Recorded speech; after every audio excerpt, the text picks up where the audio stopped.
Hey everybody, it's Mr. Winder here again. Today we're going to talk about photosynthesis and decomposers. Alright, so we're going to talk about producers. Producers make their own food. They include plants, algae, and phytoplankton. And they don't eat dirt, guys. They actually get most of their weight from the air. Through the process of photosynthesis, they take in sunlight, air, water, and nutrients from the soil and convert it into energy. So throughout their life cycle, plants drop leaves, and at the end of their life cycle, they die. So what happens to all of that energy? Well, we have these awesome things called decomposers.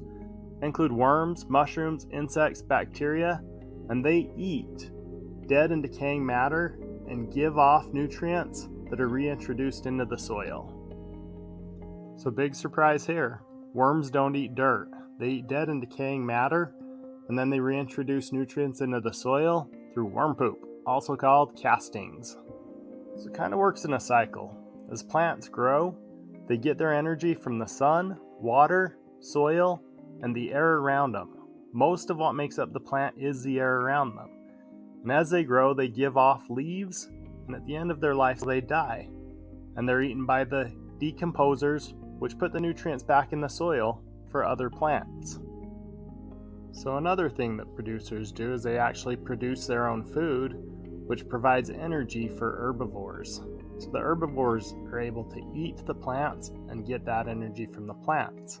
Well, what happens to that energy next? The herbivores use some of it up, but what they don't use up, well, it becomes castings too. And then decomposers decompose that and it re-enters the soil. So you might be thinking, how do we tie this all together? We've talked about the sun, plants, animals, dinosaurs, decomposers, producers, everything. Well, I hope you're making the connection that everything is attached in this sort of web. And if one thing gets eliminated, it causes problems for everything. So scientists think that the asteroid that smacked the Earth caused a lot of problems, not just because it killed things initially, but because it also blocked the sunlight that the producers needed to create their own food. This in turn made it so that the herbivores didn't get the energy they needed, and the carnivores didn't get the energy that they needed. The omnivores, on the other hand, were able to eat both plants and animals, and so they had a better chance of survival. So the bigger a dinosaur was, the less likely it was to survive because they needed more energy. When the producers stopped producing energy because the sun wasn't shining on them, then the larger herbivores died first.